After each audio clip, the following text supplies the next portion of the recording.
Hi there, froggers, and welcome to Toad Hall for another steaming toad. Here at the Toad, we believe there's a human dimension, an untapped human dimension in our search for new forms of power. We believe it's human power. And to explore this, I'm joined swampside by the Professor of Push and Poke from Oxford University. Yes, that prestigious university indeed, Professor Amanda Keller. Professor Keller, what are the untapped sources of human power that the world can tap into? Pensioners are the first people that come to mind for me. There's a lot of them, they're not doing much, they don't smell very good. Why don't we give them something to do? At the Institute, we've been looking at things that pensioners do, things that pensioners are good at, and trying to use those to generate electricity, to generate some form of energy. Here's the ones that we've come up with so far with our research. They're very good, we've discovered, at slapping down a hand of bridge. If somehow we could link it to wind power, that action, that could be something. Whipping cream for scones. Yes. Our researchers saw someone doing an action like that. That's a turbine, maybe. Yes, very good. Other ways we're thinking, maybe the pokies, that one-armed bandit, if you could attach that to some kind of generator and maybe get a foot pedal at the same time, I imagine you could power a lot of Southeast Asia. Off those simple things alone? Those simple things. Have you worked out how many homes in Southeast Asia? Would you be able to do, say, 3.4 billion homes with those simple things? That's exactly the figure we've come up with.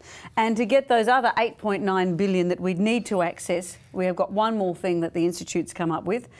The uselessness of the blue rinse. Perhaps if we put chlorophyll through a blue rinse, created green hair like a tree, soaking up CO2. Yeah, brilliant. So simple, so elegant, so beautiful. So worth our grand. And pensioners, of course, I believe, do their best work sitting down.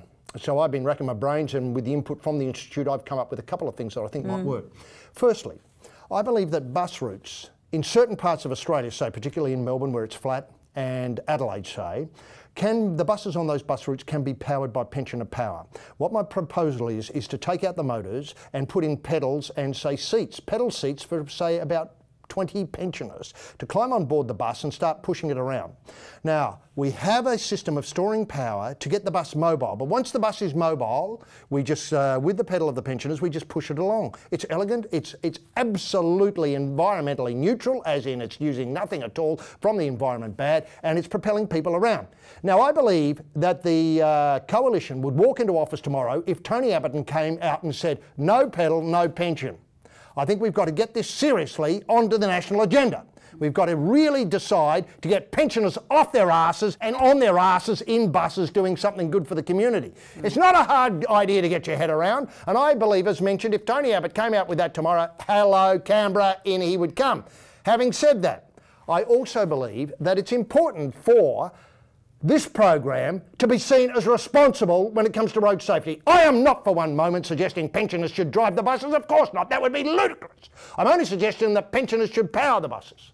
Professor. What can I say? I like it very much. Would they still have to pay a fare? Or they're on the pension? They're on the pension. If you pedal, no fare. Now I've got another idea. And it's dignified too. It's very dignified. We'll keep their dignity.